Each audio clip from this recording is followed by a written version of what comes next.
दोस्तों आज हम आपको इस वीडियो के माध्यम से दासीपुत्र विदुर के बारे में बताएंगे। दासीपुत्र विदुर को धर्मावतार क्यों कहा जाता है, आइए जानते हैं।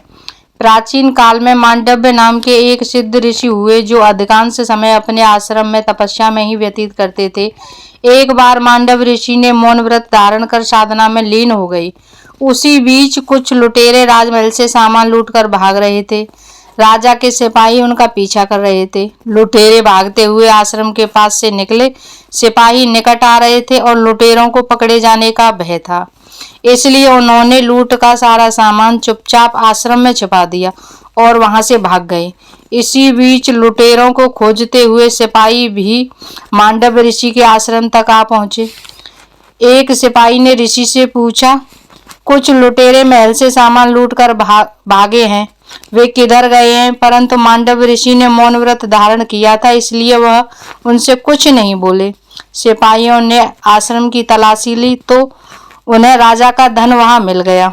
सिपाहियों ने समझा कि मांडव ऋषि ने ही चोरी की है, इसलिए वह ऋषि को पकड़कर राजा के सामने ले गई।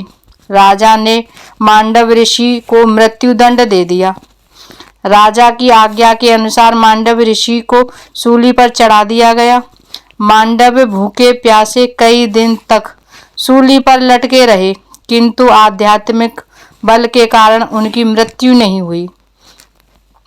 जब कई दिनों के बाद भी मांडव्य के प्राण नहीं निकले तो अनेक ऋषिगण वहां एकत्रित हो गए और उन्होंने मांडव की स्थिति पर दुख प्रकट करते हुए उनका हालचाल पूछा। मांडव्य बोले, मैं इसके लिए किसे दोषी मानूं? यह मेरे ही किसी अपराध का फल होगा। मांडव ऋषि जिस समय सूली पर चढ़े थे उस समय एक घटना और हुई थी। उसी समय शीलवती नाम की स्त्री रात्रि के अंधकार में अपने पति को लेकर एक वेश्या के घर जा रही थी। उसके पति का पैर मांडव ऋषि को लग गया, जिससे उनको बहुत पीड़ा हुई। मांडव्य ने शीलवती के पति को सूर्योदय होते ही मर जाने का शाप दे दिया, परंतु शीलवती ने अपने पतिव्रत धर्म के बल से सूर्य को उदय होने से ही रोक दिया। बाद में देवी अनसुईया के कहने पर मांडव ऋषि ने अपना श्राप वापस लिया और शीलवती ने भी सूर्य को उदय होने की अनुमति दे दी।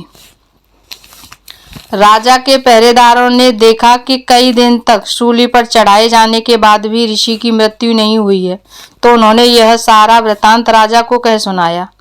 राजा समझ गया कि मांडव्य अवश्य ही कोई सिद्ध तपस्वी हैं और उन्होंने सूली पर चढ़ाकर मैंने बहुत बड़ी भूल की है। राजा तत्काल मांडव के पास गया और उसने उन्हें सूली पर से नीचे उतारा। फिर राजा ने ऋषि से अपने अपराध के लिए क्षमा मांगी। मांडव्य ने राजा को क्षमा कर दिया, परंतु एक नई समस्या खड़ी हो गई। ऋषि को सूली से नीचे उतारने के बाद भी शूल की नोक शरीर से बाहर नहीं निकल पाई और उसे काटना पड़ा। इसके फलस्वरूप शूल की नोक ऋषि के शरीर में ही गड़ी रह गई। शूल को अणे भी कहते हैं, इसलिए मांडव्य का एक नाम अणे मांडव भी पड़ गया। बाद में मांडव्य ने धर्मराज से अपने कष्ट का कारण पूछा तो धर्मराज बोले, आपने बचपन में एक कीट की पूंछ में सीक गड़ा दी थी, आपको उसी अपराध का फल मिला है। जिस तरह थोड़े से दान का कई गुना फल मिलता है, उसी तरह छोटे से अधर्म का भी कई गुना फल होकर मिलता है। यह सुनकर मांडव्य ने कहा, आपने मुझे बचपन में किए हुए छोटे से अपराध का इतना बड़ा दंड दिया है, यह अन्याय है। इसलिए मैं आपको मनुष्य योनि में जन्म लेकर शूद्र होने का शाप देता हूँ। बालक के अपराध को अधर्म नहीं कहा जा सकता, क्योंकि कम आयु में उसे धर्म अधर्म का ज्ञान ही नहीं होता।